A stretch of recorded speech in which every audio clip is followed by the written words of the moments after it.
పఠింప శ్రేష్ఠ గ్రంథము బైబిల్. పఠింప శ్రేష్ఠ గ్రంథము బైబిల్. అనుదినము పఠించిన ప్రేమ తోడ నడుపును. ఓ పఠింప శ్రేష్ఠ గ్రంథము బైబిల్. ప్రభునందు ప్రియమైనటువంటి వార్లారా, ఈ యూట్యూబ్ను వీక్షిస్తున్నటువంటి నా ప్రియమైన సహోదర సహోదరులు, మరియు అలాగే విఘ్నులు వక్తలైన వారు, మరి ఇస్లామీ సహోదర సహోదరులు, క్రైస్తవ సహోదర సహోదరులు, భారతదేశంలో అలాగున ప్రపంచ దేశంలో ఉన్నటువంటి నా ప్రియమైనటువంటి స్నేహితులు, మిత్రులందరికీ నేను శుభములు తెలియజేస్తూ ఉంటున్నాను. మరలా కొంతకాలం తర్వాత ఇలాగున మీ ముందుకు రావడానికి కృప చూపిన దేవదేవునికి నా హృదయపూర్వకమైనటువంటి కృతజ్ఞతలు తెలియజేస్తూ ఉంటున్నాను. మరి మీ ముందుకు రావడంలో ఉన్న ముఖ్య ఉద్దేశం ఏంటంటే, మన ప్రియతమైన సహోదరుడైనటువంటి యుఐఆర్సిలో మరి ప్రెసిడెంట్గా పనిచేస్తున్నటువంటి ఒకనాటి సెఫీ గారు తన బోధనా విధానంలో రక్తము చిందించకుండా పాపక్షమాపణ కలగదా, లేదంటే దేవునికి బలి అర్పించడం వలననే దేవుడు మరి మనుషుల పాపమును క్షమిస్తాడా? మరి దేవుడు అంతటి దుర్మార్గుడు కాదు. అంత మాత్రమే కాదు, రక్తమే అవసరం లేదు, మరి బలి అవసరం లేదు అన్నటువంటి బోధనా విధానమును మనము చూస్తూ వస్తూ వచ్చాం.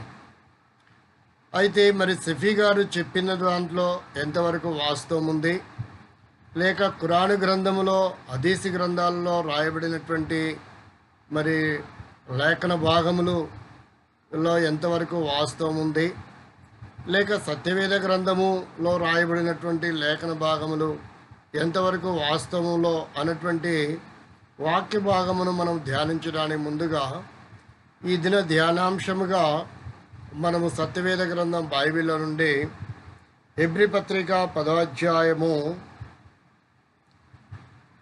10వ వచనం నుండి 13వ వచనం వరకు, లేక 12వ వచనం వరకు ఉన్న లేఖన భాగాన్ని మనం చూడండి, పరిశీలిస్తే, యేసుక్రీస్తు యొక్క శరీరము ఒక్కసారియే అర్పించబడుట చేత ఆ చిత్తమును బట్టి మనము పరిశుద్ధపరచబడి ఉన్నాం. మరియు ప్రతి యాజకుడు దినదినము సేవ చేయుచు పాపములను ఎన్నటికి తీసివేయలేని ఆ బలులనే మాటిమాటికి అర్పించుచు ఉండెను. 12వ వచనం, ఈయన అయితే, మన ప్రభువైన యేసుక్రీస్తు అయితే, పాపముల నిమిత్తమై సదాకాలము నిలుచు ఒక బలిని అర్పించి అప్పటి నుండి తన శత్రువులు తన పాదములకు పాదపీఠముగా చేయబడు వరకు కనిపెట్టుచు దేవుని కుడి పార్శ్వములో ఆసీనుడాయెను అన్నటువంటి మాటలు సత్యవేద గ్రంథం బైబిల్లో రాయబడి ఉన్నాయి. ఈ వాక్య భాగంలోనికి వెళ్ళక మునుపు దేవుని సహాయం కొరకై ప్రార్థన చేసుకుంటాం. ప్రేమగల మా తండ్రి, మరలా కొంతకాలం తర్వాత సోషల్ మీడియాలోకి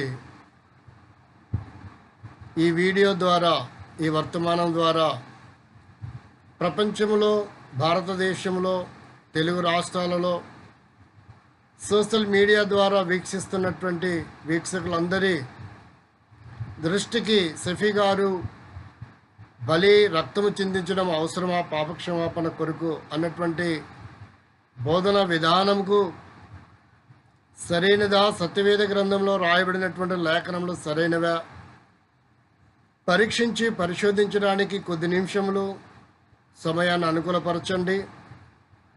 వీక్షిస్తున్న వీక్షకుల కంటే నిష్ప్రయోజకుని దాసుని మరుగుపరిచి ఈ మాటలో ఉన్నటువంటి సారాంశము, సత్యమును సర్వలోక మానవాళికి దృష్టికి ప్రభా మరి విఫలముగా మీరే విశదీకరించమని, మీ సహాయం కోరుకుంటూ వందనములు చెల్లిస్తూ, ఎవరైతే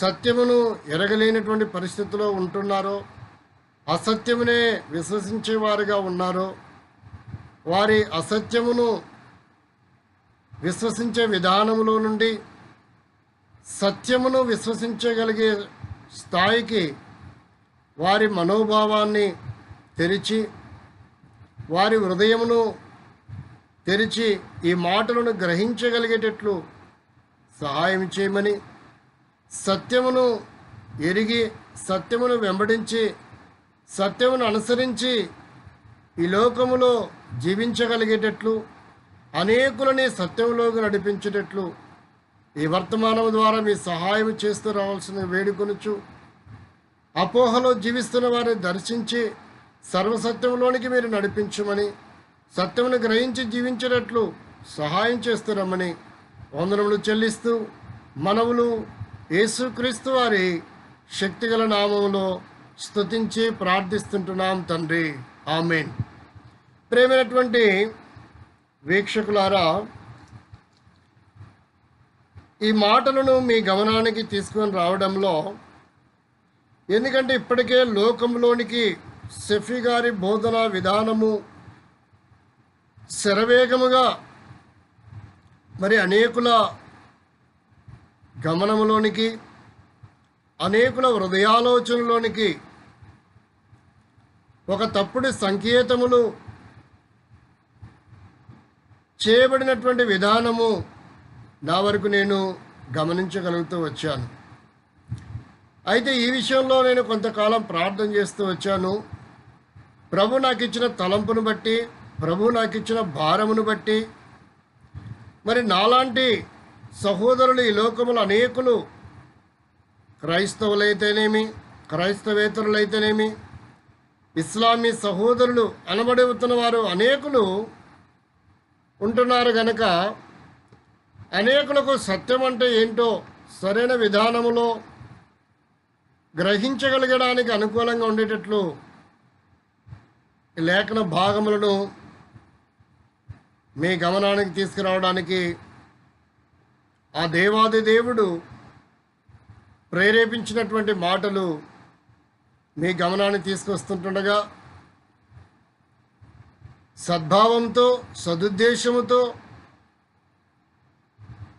మంచి మనస్సుతో ఈ మాటలను విని వీక్షించి,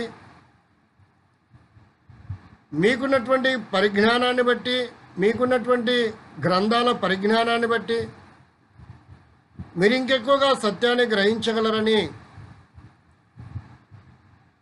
ప్రభు పేరిట విశ్వసించి ఈ మాటలను మీ గమనానికి తీసుకొస్తుంటున్నాను. దానికి ముందుగా మనం గమనించాల్సిన విషయం ఏంటంటే, ఎబ్రీ పత్రిక అనే ఈ పుస్తకము చాలా ప్రాముఖ్యమైనటువంటి పుస్తకం. ధర్మశాస్త్రము లేక యూద మతస్థులు, క్రైస్తవులు, క్రైస్తవేతరులు, ఇస్లామీ సహోదరులు రకరకాల భిన్నాభిప్రాయం ఏదైతే కలిగి ఉన్నారో ఆ విషయాలను సుస్పష్టముగా తెలియపరుస్తున్నటువంటి గ్రంథాలలో మరి ఎబ్రీ పత్రిక కూడా ఒకటిగా మనం చూడవచ్చును. ఈ పత్రికను మనం గమనిస్తే అపోస్తలుడైన పౌలు ఈ పత్రిక వ్రాసాడని అనేకుల అభిప్రాయము కలిగి ఉన్నారు. కొంతమంది ఈ పత్రిక పౌలు రాయలేదు అన్నటువంటి అభిప్రాయం కూడా కలిగి ఉన్నారు. అయితే ఈ పత్రిక క్రీస్తు శకము 62వ సంవత్సరం నుంచి 70 సంవత్సరాల మధ్యకాలంలో రాయబడింది. 13 అధ్యాయాలు కలిగిన ఈ పుస్తకము దాదాపుగా 303 వచనాలు ఇందులో రాయబడి ఉన్నాయి. ఈ పత్రికను పౌలే రాశాడు అని నిర్ధారించడానికి, ఈ పత్రిక పౌలు రాశాడు అనడానికి 2వ శతాబ్దపు వాడైన పాంటినస్ ఎబ్రీ పత్రికలో ఉన్న వ్రాతలు పౌలు గారివే అని నొక్కి వకాలిస్తూ వచ్చాడని ఆ విషయాన్ని యూసేబియన్ గారు చెబుతూ వచ్చారు. కాబట్టి ప్యాంటినస్ గారు చెప్పినటువంటి మాటలు సత్యమే అన్నటువంటి విధానాన్ని యూసేబియన్ గారు కూడా నిర్ధారిస్తూ వచ్చారు. ఇకపోతే ఈ పత్రికలో ఉన్నటువంటి సారాంశాలలో అనేకమైన విషయాలు ఉన్నాయి. వాటిలో కొన్ని జ్ఞాపకం చేస్తాను. నీరో చక్రవర్తి పాలన చివరి కాలంలో తీవ్రమైన పరిస్థితులను ఈ పత్రిక విశదీకరిస్తూ ఉంది. రెండవదిగా గమనిస్తే యూదా మత పెద్దలు లేక నాయకులు ఆ దినాలలో ఉన్న అభిప్రాయం ఏంటంటే ఆచారాలు, అలవాట్లు, వాగ్దానాలు, అర్చనాదులు, అనేకమైనటువంటి సత్యము, ధర్మశాస్త్రము, వాటిని బట్టే వారు విశ్వసించి ఇదే సత్యము అనేటువంటి గ్రహించినటువంటి విధానములో ఉన్నటువంటి దినములవి.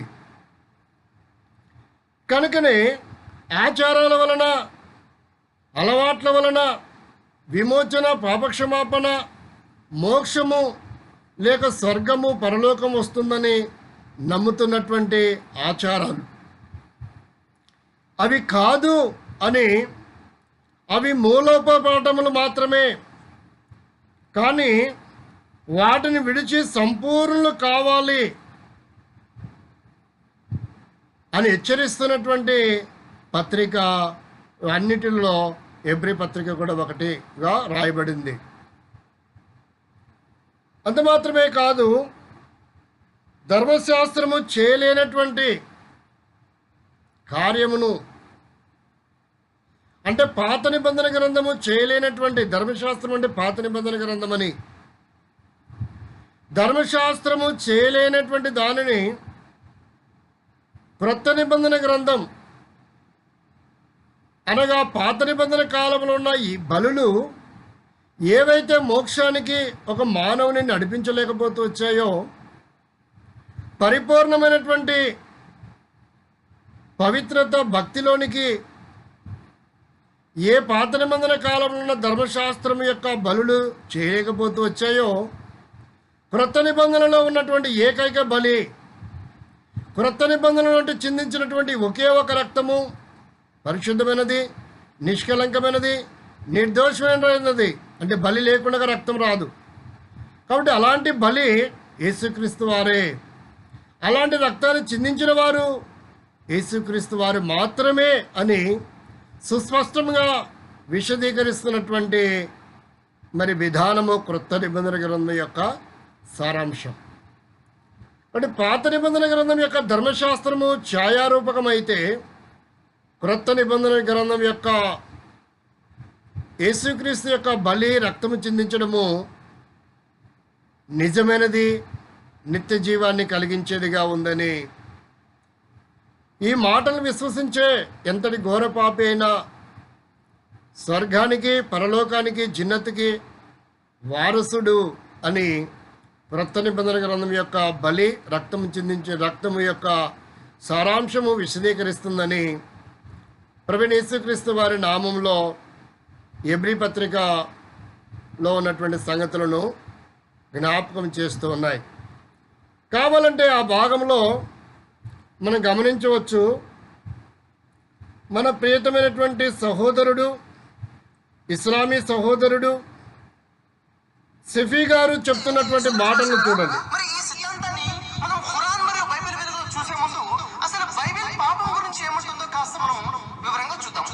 ఉదాహరణకి ఇది బైబిల్ గ్రంథం, తెలుగు భాషలో ఉన్నటువంటి బైబిల్ గ్రంథం.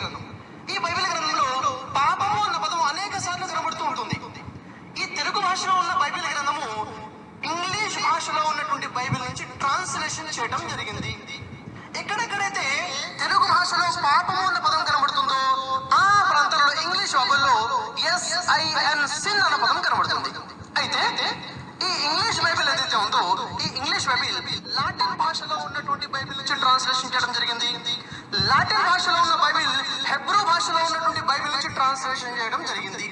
అయితే ఎక్కడెక్కడైతే తెలుగు బైబిల్లో పాపము అని ఉందో, ఎక్కడెక్కడైతే ఇంగ్లీష్ బైబిల్లో సిన్ అని ఉందో, ఆ ప్రాంతాలలో హెబ్రూ భాషలో ఉన్నటువంటి బైబిల్లో ఏమని ఉపయోగించడం జరిగింది కాస్త మనం చూసినట్లయితే, పాపము అన్న ఒక పదం బదులుగా హెబ్రూ భాషలో 3 వేరు వేరు పదాలు కనబడుతూ ఉన్నాయి. గమనించదగ్గ విషయం.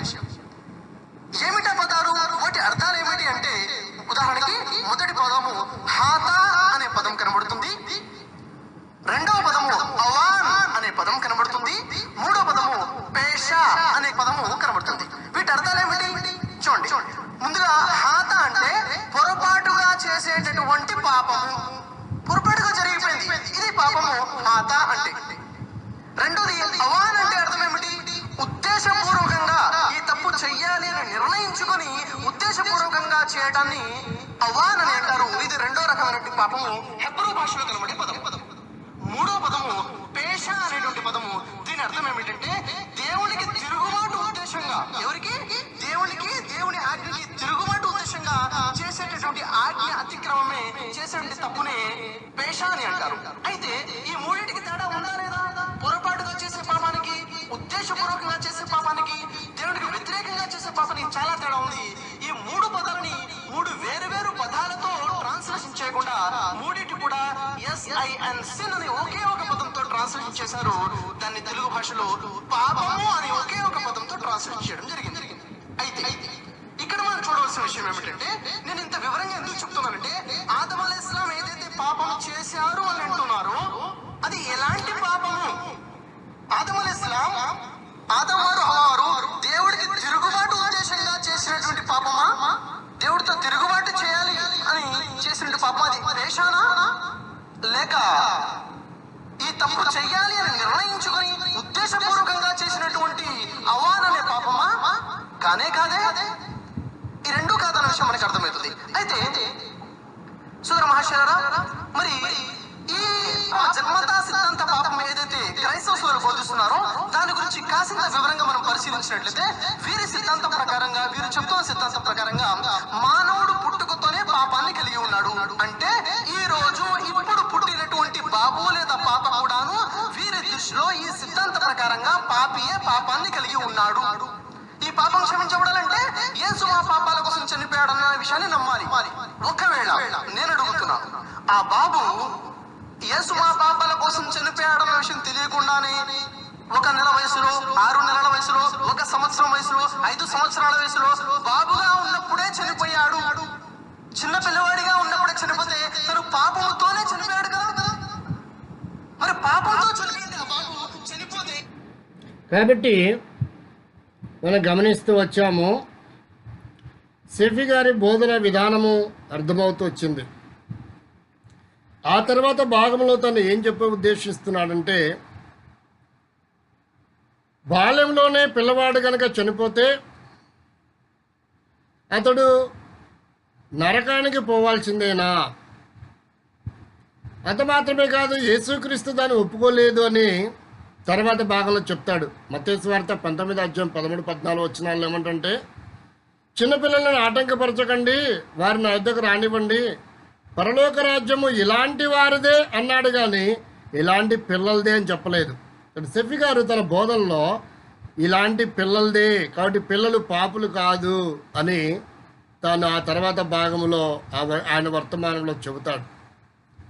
కాబట్టి ప్రియమైన వారులారా, క్రైస్తవులు ఏమని నమ్ముతున్నారంటే, కాబట్టి ఆదాము నుండి వచ్చినటువంటి పాపాన్ని బట్టి ఆ పాప పరిహారముకు చెందాలంటే బలర్పించబడాలా, రక్తం చిందించబడాలా, అయితే దానికి యేసుక్రీస్తు బలి చేయబడాలా, యేసుక్రీస్తు రక్తము ద్వారానే పాపక్షమాపణ ఉంది అని క్రైస్తవులు బోధిస్తున్నారు అని సెఫీ గారు తన బోధనా విధానములో,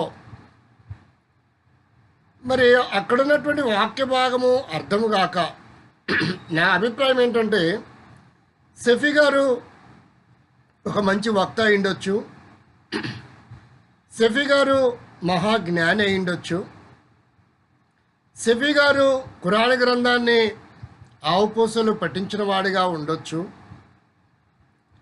అంత మాత్రమే కాదు, హదీసు గ్రంథాలని బహు క్షుణ్ణంగా ఎరిగిన వాడిగా కూడా ఉండొచ్చు. భూ సంబంధమైన జ్ఞానాన్ని జ్ఞానంలో ఆయన వక్త అనేటువంటి అభిప్రాయం కూడా మనం ఒప్పుకోవాల్సినటువంటి అవసరం ఉంది, తప్పేం కాదు. కానీ బైబిల్ జ్ఞాన విషయంలో అక్షరాలను మాత్రమే చూస్తున్నాడు కానీ సెఫీ గారైనా ఇస్లామీ సాహిత్యాన్ని ప్రకటిస్తున్నటువంటి వక్తలైనా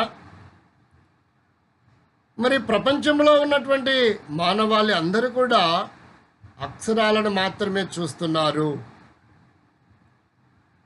కానీ ఈ లోకంలో ఉన్న మానవాళికి తెలియని విషయం ఏంటంటే బైబిల్ అనేది 2 భాగాలు అని. అసలు మొదటి భాగము ఏం బోధిస్తుంది, రెండవ భాగమైనటువంటి క్రొత్త నిబంధన ఏం బోధిస్తుంది, పాత నిబంధన బోధన విధానం ఏంటి, క్రొత్త నిబంధన బోధన విధానం ఏంటి అనేది ఎరగలేనటువంటి వారుగా క్రైస్తవులు అందరూ ఎరిగినటువంటి విషయమే. పాత నిబంధన గ్రంథం ఏం చెప్తుందంటే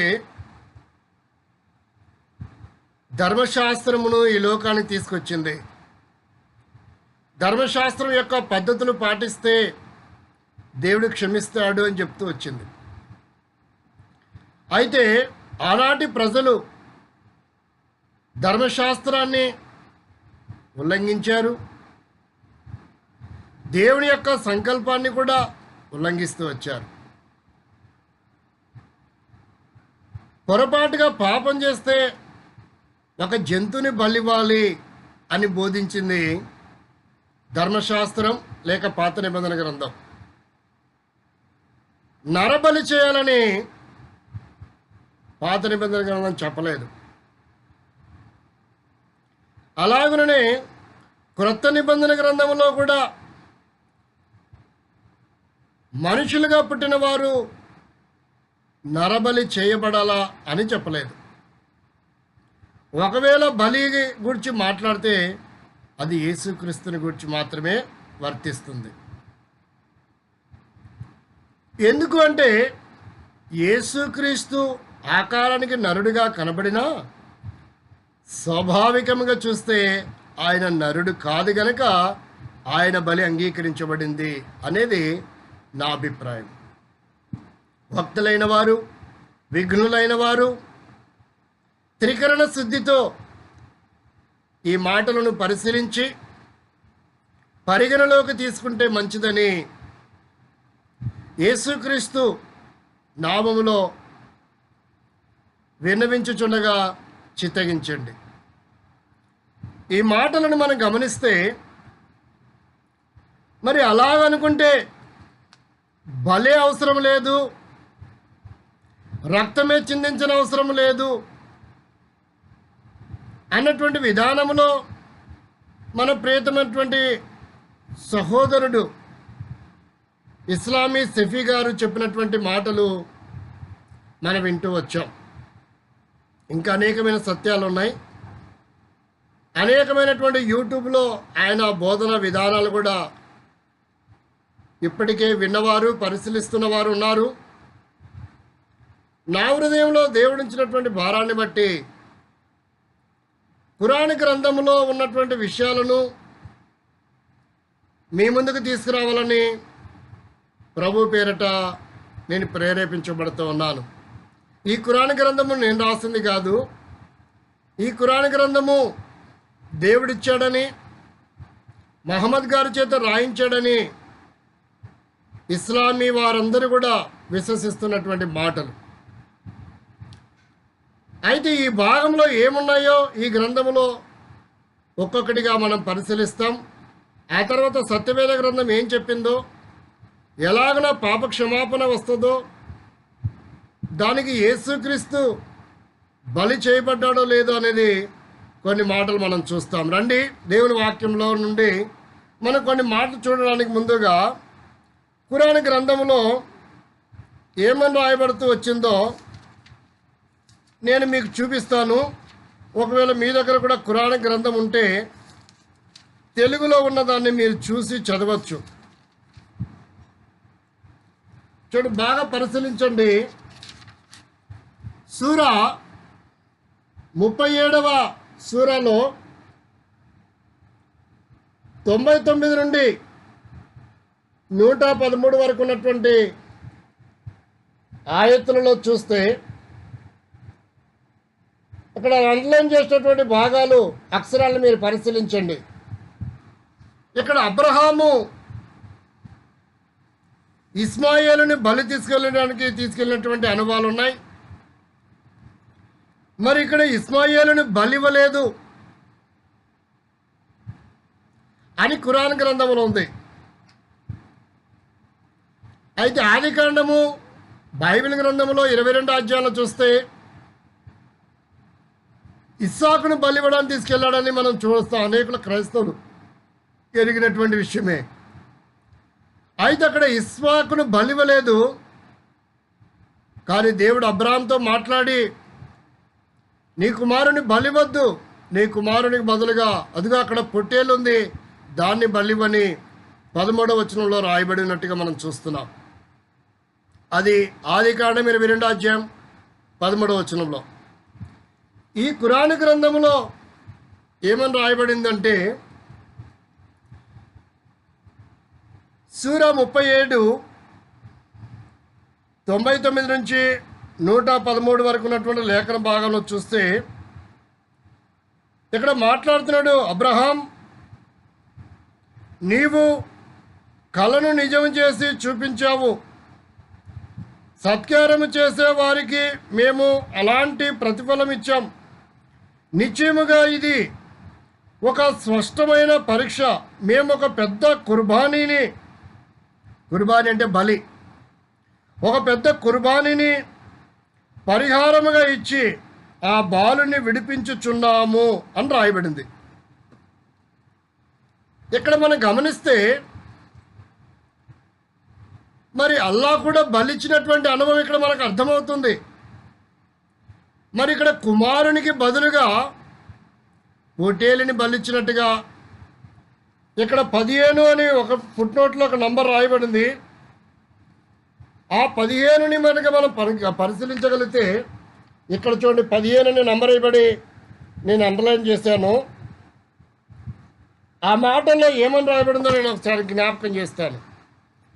పెద్ద కుర్బానీ అంటే దేవదూత హజ్రత్ ఇబ్రహీం ముందు ఉంచిన పొట్టేలు దాన్ని తన కుమారునికి బదులుగా జిబాహు చేసేందుకు దానిని పెద్ద కుర్బానీ, జిబాహు అంటే బలి,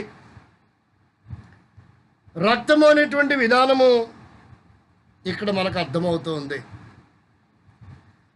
మరి అక్కడ కుమారునికి బదులుగా ఒక జంతువుని బలిచ్చినట్టుగా రాయబడింది. మరి అలాగైతే ఇస్లామీ వారందరూ విశ్వసిస్తున్న మాట ఏంటంటే, యేసుక్రీస్తుని బలికి బదులుగా ఆయనను శరీరధారిగా లేపుకున్నాడు అన్నటువంటి బోధలు చేస్తున్నారు. మరి ఆయనను శరీరధారిగా లేపుకుంటే ఆయన స్థానంలో ఎవరిని బలిచ్చాడో ఇస్లామీ విశ్వసనీయతకు వదిలిపెడుతున్నా. దానికి సరైన ఆన్సర్ చెప్పాలి వారు. దానిని షఫీ గారి బోధలే విశ్వసిస్తున్న వారు కూడా మరి యేసుక్రీస్తుని సజీవుడిగానే లేపుకుంటే ఆయన స్థానంలో ఎవరిని బలిచ్చారో యావత్ ప్రపంచంలో ఉన్న ఇస్లామీ వారు, ఖురాన్ని విశ్వసిస్తున్న వారు, వారి వక్తలు విఘ్నులైన వారు సరైన సమాధానం చెప్పవలసినటువంటి అవసరత ఎంతైనా ఉంది. కాబట్టి ఆ మాటలు ఎవరైతే వివరిస్తున్నారో మరి యేసుక్రీస్తును లేపుకుంటే యేసుక్రీస్తు స్థానంలో ఎవరిని బలిచ్చారని అడిగే హక్కు ప్రతి క్రైస్తవుడికి ఉంది అని ఈ సందర్భంగా నేను తెలియజేస్తూ ఉంటున్నాను. ప్రియమైన వారులారా, మనం గమనిస్తే ఆదాము అవ్వలు చేసినటువంటి తప్పిదము షఫీ గారు చెప్తూ వచ్చారు కదా, పొరపాటున చేసినటువంటి పాపం ఉంది, బుద్ధిపూర్వకంగా చేసిన పాపం ఉంది, దేవుడిచ్చిన ఆజ్ఞను మీరి దేవునికి అవిధేయతతో చేసినటువంటి పాపం ఏదంటే పేష అనే పదం. మరి అలాగనుకుంటే ఆదామవ్వలు బుద్ధిపూర్వకంగా కాదు, కానీ దేవుని ఆజ్ఞను మీరి వారు పాపం చేశారు అనేది సత్యవేద గ్రంథం బైబిల్ చెప్తున్న మాట, యావత్తు క్రైస్తవులు విశ్వసిస్తున్నటువంటి మాట. అదేదో యాక్సిడెంటల్గా జరిగింది కాదు, అదేదో పొరపాటుగా జరిగింది కాదు, అదేదో అననుకూలంగా చేసినటువంటిది కాదు. దేవుడు వారికి చెప్పాడు, మీరు ఈ పండు తిని దినమున నిశ్చయముగా చస్తారు, కాబట్టి దాన్ని తినొద్దండి అని చెప్పాడు. తినొద్దండి చెప్పాడు అంటే అది ఆజ్ఞాపించినట్లే. అయితే దేవుని ఆజ్ఞను ధిక్కరించింది అవ్వ, ఆదాము. కాబట్టి అది ఏ దృష్టి ఏ లెక్కలకు వస్తుందంటే అది ఘోరమైన పాపంలోనికి వస్తుంది. అది దేవుని ఆజ్ఞను ధిక్కరించినటువంటి పాపమే. కాబట్టి దానికి కొరింథీ పత్రిక ఏమని చెప్తుందంటే, మొదటి ఆదాము అవిధేయతను బట్టి పాపం ఈ లోకములో ఉన్న మానవాళ్ళందరికీ ఎలాగునైతే సంక్రమిస్తూ వచ్చిందో, ఆజ్ఞ అతిక్రమించిన పాపం, నైజ పాపం, స్వాభావికమైన పాపం, జీన్స్లో ఉన్న పాపం, అది ఆ పాపం నిర్మూలించడానికి యేసుక్రీస్తు బలి చేయబడుతూ వచ్చాడు. ఆ రక్తములో ఉన్న పాపముని నిర్మూలించడానికి యేసుక్రీస్తు బలిగా చేయబడి రక్తాన్ని, తన శరీరంలో ఉన్న రక్తమును ధారపోసిన వాడుగా ఉన్నాడు. మీరు ఒక మాట గమనించాలి, ఇప్పుడు యేసుక్రీస్తు అంటే ఎవరో కాదు, ఆ దేవాది దేవుడే, ఆ మహాదేవుడే, ఆ రోషము గల దేవుడే తప్ప మరి ఎవరును ఈ పాపమును పక్షాలను చేయలేరు. మరి అలాంటి ఆ దేవాది దేవుడు ఆయన ఆత్మస్వరూపి. ఆత్మస్వరూపి అయిన దేవునికి శరీరము ఉండదు, రక్తం అంతకన్నా ఉండదు. కాబట్టి ఆత్మస్వరూపి అయిన ఆ దేవుడే యోహాను సువార్త 1వ అధ్యాయము 1వ వచనము 14వ వచనం ప్రకారముగా శరీరాన్ని ధరించాడు. ఆ దేవుడే అంటే ఇక్కడ ముగ్గురు కాదు, యేసుక్రీస్తు మిరియాం కుమారుడు అని బోధిస్తున్నారండి ఖురాన్లో. కానీ బైబిల్లో ఒకే ఒక చోట ఆమె యొక్క కుమారుని కనును అంటే ఆమె సొంతంగా కనే సామర్థ్యం ఉంటే ఈ లోకంలో వివాహం కాని వారందరూ పిల్లలు కనొచ్చు కదా. ఎందుకు వివాహాలు చేసుకోవాలా, ఎందుకు వేదన పొందాలా, ఎందుకు గర్భాన్ని ధరించాలా, ఎందుకు యాతన పొందాలి? ఆలోచించాలి విఘ్నులు, వక్తలైన వారు. కాబట్టి ఇక్కడ మనం గమనించాల్సిన విషయం ఏంటంటే, ఆ విషయం యోసేపు గారితో కూడా చెప్పాడు దేవుడు గాబ్రియేలు దూత ద్వారా. నీ భార్య అయిన గర్భం ధరించింది, నువ్వు అనుకున్నటువంటి విధానం కాదు, మానవ స్వభావంతో కాదు, వేరే పురుషుని కలయిక ద్వారా కాదు, దేవాది దేవుడే పరిశుద్ధాత్మ ద్వారా గర్భం ధరించింది అని చెప్పాడు. ప్రతి స్త్రీలో 22 రకాలు ఉంటాయి, ప్రతి పురుషుల్లో 22 రకాలు కణాలు ఉంటాయి. కానీ యేసుక్రీస్తు యొక్క డిఎన్ఏని పరీక్షించినప్పుడు స్త్రీలోనివి 22 ఉన్నవి, మరి పురుషుల్లో 22 ఉండాలి, కానీ 22 లేకుండా ఒకటి మాత్రమే ఉంది. అది పరిశుద్ధాత్ముడు అంటే దేవాది దేవుడే పురుష కణాన్ని ఆమె గర్భంలో ప్రవేశపెట్టడం ద్వారా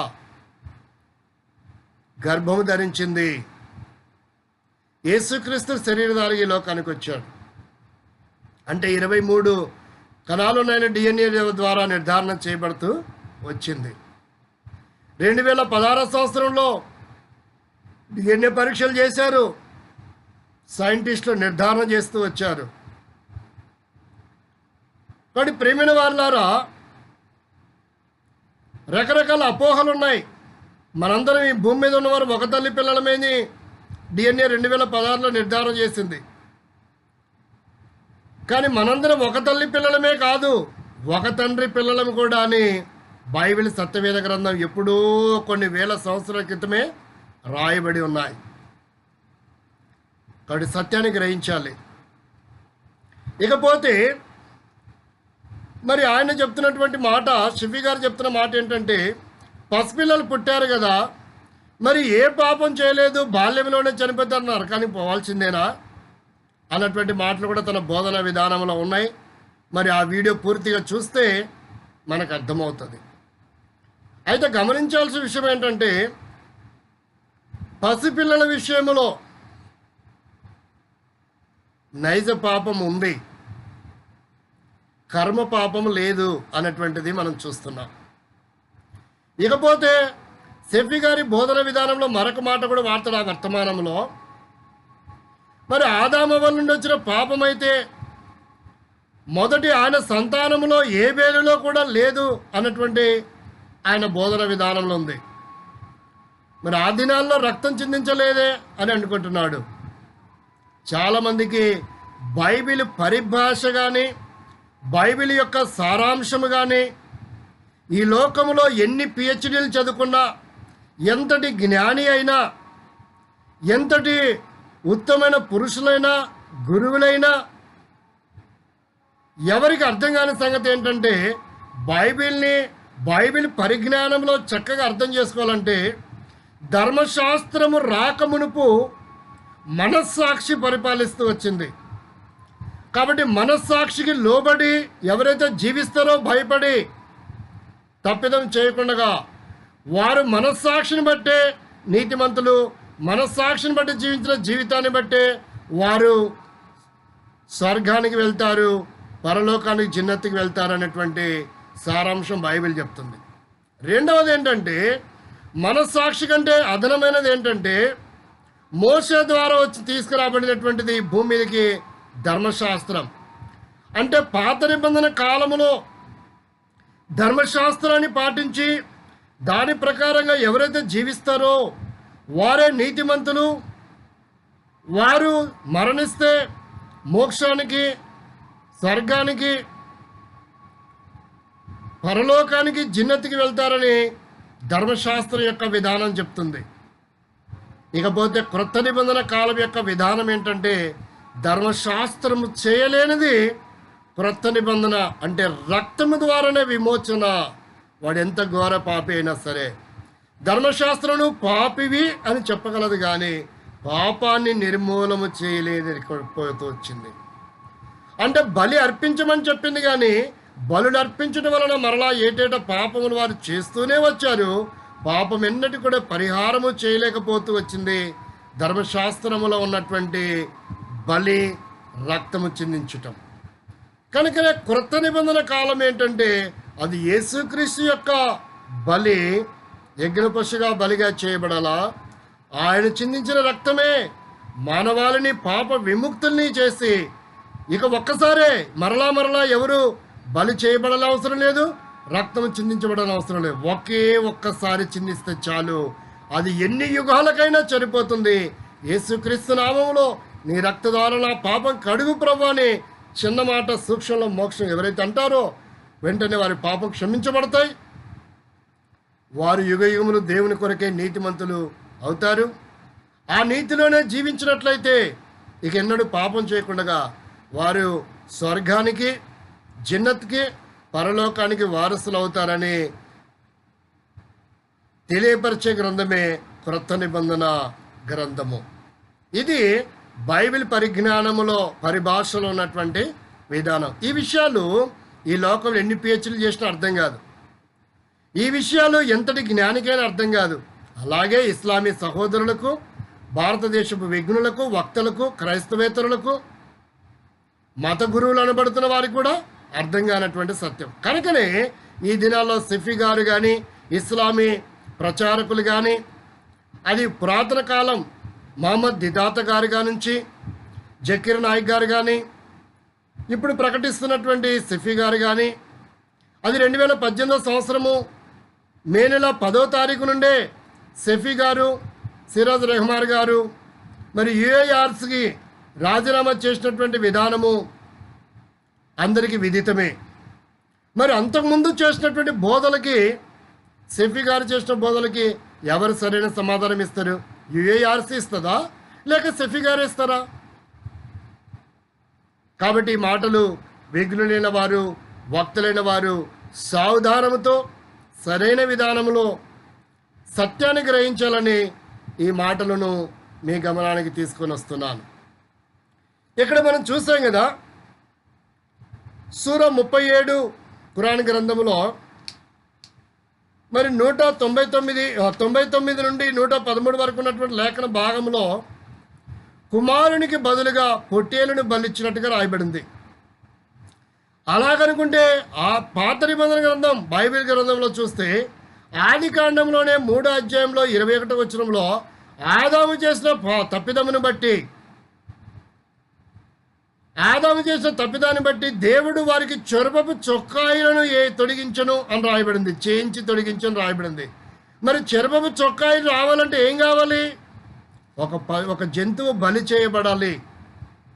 వారి పాపము భౌతికంగా కప్పబడడానికి ఒక జంతువుని బలిచ్చి చర్మంతో చొక్కాలు చేయించినట్టుగా మనం చూస్తున్నాం. తద్వారా వారికి పాప పరిహారము చెందడానికి అవకాశం ఇచ్చినట్టుగా మనం గమనిస్తున్నాం. అలాగైతే పాత నిబంధన గ్రంథం లేవియా కాండంలో 5 రకాల బలులు బహు స్పష్టంగా లేవియా కాండం అంతా కూడా మనకు విశదీకరిస్తూ ఉంది. ప్రియమైన వారులారా, మరి అలాగను మనం గమనించినట్లయితే ఈ 37వ సూర 99వ వచనంలో నుండి 113వ వచనంలో ఉన్న కుమారుడికి బదులుగా పొట్టేలు ఎవరు? అలాగను ఆది కాండంలో 22వ అధ్యాయము 13వ వచనములో ఇస్సాకుకు బదులుగా కుమారునికి బదులుగా అక్కడ ఉన్నటువంటి పొట్టేలు ఎవరు అనేది మనం పరిశీలించవలసినటువంటి ఆవశ్యకత ఎంతైనా ఉంది. ఇదే మర్మం ఇక్కడ.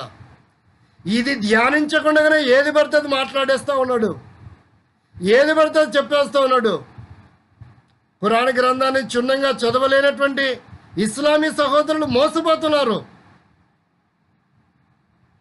ఒకసారి ఆలోచించాలి. ఖురాన్ గ్రంథాన్ని చదవలేనటువంటి క్రైస్తవ సహోదరులు కూడా మోసపోతున్నారు.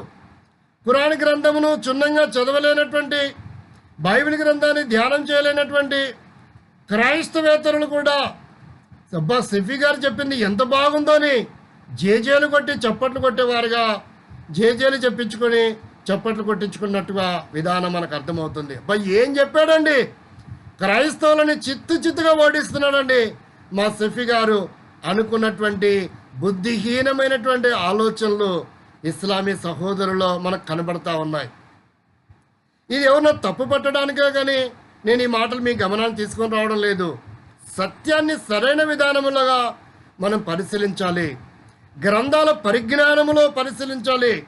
గ్రంథానికి కొన్ని సూచనలు ఉంటాయి. మనం మొబైల్ వాడడానికి కొన్ని సూచనలు ఉన్నాయి. ఏ వస్తువు వాడాలన్నా, ఒక వెహికల్ డ్రైవింగ్ చేయాలంటే దానికి సూచనలు ఉంటాయి. గేర్ ఇలాగ వేయాలని ఆ గేర్ రాడ్ మీదనే సూచనలు ఇస్తారు. అలాగనే ప్రతి గ్రంథం యొక్క సారాంశము, దాని విధానము, అర్థం చేసుకునే విధానం కూడా కొన్ని సూచనలు ఉంటాయి. అవి లేకుండా నీ ఇష్టానుసారంగా ఊరికి అక్కడ అక్షరాలు ఉన్నాయి, పదాలు ఉన్నాయి, అది చదివితే సరిపోతుంది అనుకుంటే అది నీ మూర్ఖత్వానికి నిదర్శనం అయిపోయేదిగా ఉంటుంది. కాబట్టి విఘ్నులైన వారు, వక్తులైన వారు, క్రైస్తవేతరులైనా, క్రైస్తవులైనా, ఇస్లామీ వారైనా ఎవరైనా సరే సరైన విధానములో పరిశీలించడము మనకు ఎంతైనా అవసరమని ఈ మాటలు మీ గమనానికి తీసుకొస్తుంటున్నాను. ఈ మాటలు ఊరికే ఒట్టిగానే వారేదో చెప్పుకుంటారులే అనుకోవద్దండి. త్రికరణ శుద్ధితో ఈ మాటలను మీరు కూడా పరిశీలించగలిగితే సత్యం అనేది అది పైన కనపడేది కాదు. సత్యం అనేది గూఢమైనది, అదెంతో లోతైనది, అదెంతో కష్టపడితే తప్ప చూడలేనటువంటిది, గ్రహించలేనటువంటిది. కనుకనే సత్యాన్ని సరైన విధానంలో గ్రహించాలని ప్రభు పేరట మనవి చేస్తూ ఉంటున్నాను. ఇకపోతే చూడండి, మరి ఆదామవ్వలు చేసిన పాపము అది మన మీదకి ఎలా వస్తుంది, మనం ఎలా భరించాలి అన్నటువంటి విధానాన్ని మన ప్రియతమ సహోదరుడు సెఫీ గారు జ్ఞాపకం చేసినటువంటి మాటలను మనము ఎరిగినటువంటి విధానము చూస్తుంటున్నాం. ఇకపోతే చూడండి, సూర 22లో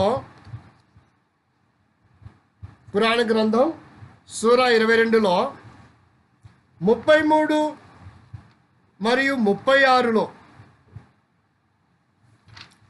సూరా 22 33 36 లేఖనాలలో ఏమని రాయబడిందో ఆయత్తులలో మనం ఒకసారి పరిశీలన చేస్తాం. ఇక్కడ ఏమని రాయబడిందంటే, ఒక నిర్దిష్ట కాలం వరకు వాటి అధి పశువుల ద్వారా లాభం పొందే హక్కు మీకు ఉంది. ఆ తర్వాత వాటిని కుర్బానీ చేసి ఆ స్థలం ఆ ప్రాచీన గృహం వద్దనే ఉన్నది అన్నటువంటి మాట చూడండి, ఇక్కడ మీకు స్పష్టంగా కనబడుతుంది. హదీసు 22 మన్నించండి, సూరా 22 33 లేఖనంలో అండర్లైన్ చేయబడింది. మీరు చూడండి. 36వ సూరాలో ఏం రాయబడిందో చూస్తే, కుర్బానీ వంటలను మేము మీ కొరకు అల్లాహు చిహ్నంలో చేర్చాము. మీకు వాటిలో మేలుంది కనుక వాటిని నిలబెట్టి వాటిపై అల్లాహ్ పేరును స్మరించండి. కుర్బానీ తర్వాత వాటి వీపుల నేలునని ఇక్కడ రాయబడింది. ఇక్కడ చూడండి, ఇక్కడ చూస్తే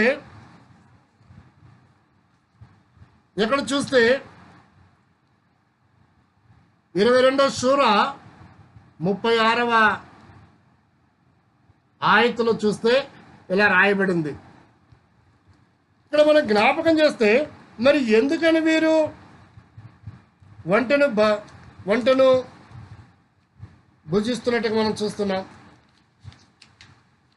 వంట మాంసము వారు ఎందుకు తింటున్నారు? వంటను ఎందుకు ఇక్కడ చంపవలసినటువంటి అవసరత ఏర్పడుతుంది? కాబట్టి ఇక్కడ మనం గమనించాల్సిన విషయం ఏంటంటే, ఈ మాటలు మనం గమనించాల్సిన విషయం ఏంటంటే, చూడండి, సూరా 16లో 25వ ఆయత్తు కనుక చూస్తే,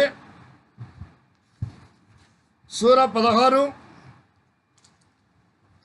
25వ ఆయత్తు చూడండి. సూరా 16 25వ ఆయత్తు నేను చదువుతాను, అండర్లైన్ చేసి మీరు చూశారు. 25వ ఆయత్తులో ఏముంది అంటే, ఈ మాటలను అని వారు ప్రళయం నాడు తమ బరువును పూర్తిగా మోస్తారు. దానితో కూడా వారు అజ్ఞానం వల్ల అపమార్గము పట్టిస్తున్న వారి బరువును కూడా కొంత మోస్తారు చూడుడి అని రాయబడిందండి. ఎంత కఠినమైన బాధ్యతను వారు తమ నెత్తిపై వేసుకుంటున్నారో, వారికి పూర్వం కూడా చాలామంది సత్యాన్ని అనర్చడానికి ఇట్లు ఇక్కడ రాయబడింది. ఏమని రాయబడిందంటే, వారి బరువును కూడా కొంత మోస్తున్నారని, కఠినమైన బరువును వారు మోస్తున్నారని రాయబడుతూ వచ్చింది. అంటే ఎవరో చేసిన పాపానికి ఆ బరువును, ఆ భారాన్ని వీరు ఈనాడు దినాల్లో ఉన్నవారు ఎందుకు మోయాలి? విఘ్నులైన వారు, వక్తలైన వారు, ఇస్లామీ వక్తలే కానీ, క్రైస్తవ వక్తలే కానీ, క్రైస్తవేతర వక్తలైన వారికి అందరికీ ఈ మాటలను సావధానంగా జ్ఞాపకం చేస్తున్నారు. చూడండి, ఎవరో చేసిన పాపానికి వేరే వారు బలి అవుతున్నారా లేదని చూస్తే, పోలీస్ శాఖలో చూస్తే, ఎవడో కుమారుడు కనుక తప్పు చేశాడు అనుకోండి, వాడు పారిపోయాడు, ఇంటికి వచ్చి ఎవరిని పట్టుకుంటారు? తండ్రినో, తల్లినో, కొడుకునో, కూతుర్నో, ఇంకెవరినైనా పట్టుకొని మీ వాడు ఎక్కడికి పోయాడు, ఏం చేశాడు, ఎక్కడ దాచుకొని చెప్పండి అని వారిని శిక్షిస్తున్నారు. అర్థమవుతుందా లేదా? మరి తప్పు చేసిన వాడు ఎక్కడో తప్పించుకొని పోయినప్పుడు వాడిని పట్టుకోవచ్చు కదా, వీరిని ఎందుకు పట్టుకొని శిక్షిస్తున్నారు? వాడు దొరికే వరకు ఆలోచన చేయవలసిందిగా విఘ్నులైన వారికి, వక్తల ముందు ఈ విషయాన్ని మీకు, మీ గమనానికి, మీ విఘ్నతకి విడిచిపెడతా ఉన్నాను. అంత మాత్రమే కాదు, ఇంకా మనం గమనిస్తే ఒకరి పాపాన్ని ఒకరు ఎలా భరిస్తున్నారు, ఒకరి తప్పిదమును ఒకరు ఎలా భరిస్తున్నారు. సూర 29 12వ సూర కనుక మనం చూడగలిగితే, ఖురాన్లో 29వ సూర 12వ ఆయత్తు ఇలా రాయబడింది. ఈ అవిశ్వాసులు విశ్వాసులతో మీరు మా విధానాన్ని ఆచరించండి, అప్పుడు మేము మీ పాపాలను మాపైన వేసుకుంటాము అని అంటారు. చూడండి, ఇక్కడ రాయబడింది, వారి పాపాలను వీరిపైన ఎలా వేసుకుంటున్నారు. సూర 29:12 ఆయత్తులో రాయబడింది, అండర్లైన్ చేశాను. క్రైస్తవులే కాదు, ఇస్లామీ వారు కూడా ఖురాన్ గ్రంథంలో ఉన్న మాటలను చూసి సత్యాన్ని గ్రహించాలని ప్రభు పేరట మనవి చేస్తున్నాడు. కానీ సెఫీ గారు ఏమంటుంటే, ఆనాడు ఆదామవ్వలు చేసిన పాపానికి మనం ఎందుకండి బలి అవటం, మనం ఎందుకండి పాపలం అవటం, మనకెందుకండి బలి అవసరం, మనకెందుకండి రక్తం చిందించడం అవసరం అని బోధిస్తున్నాడు. కానీ ఇక్కడ ఖురాన్ గ్రంథాలలో ఉన్న ఆయత్తులను కనుక చూస్తే మీకు స్పష్టంగా అర్థమవుతుందని ఈ మాటలను మీ గమనానికి తీసుకొని వస్తూ ఉన్నాను. అంత మాత్రమే కాదు, చూడండి, మరి సూర 96వ ఆయత్తు కనుక చూస్తే, సూర 2:96 ఆయత్తులో ఏమని రాయబడిందంటే, సత్యవంతులైతే మీరు మరణాన్ని తప్పక కోరాలి, వారు ఎప్పటికీ మరణాన్ని కోరరు అనే విషయాన్ని నమ్ము అని రాయబడింది. క్రింద అంటుంది, ఈ విషయంలో వారు ముష్కీకులైలే మించిపోయారు.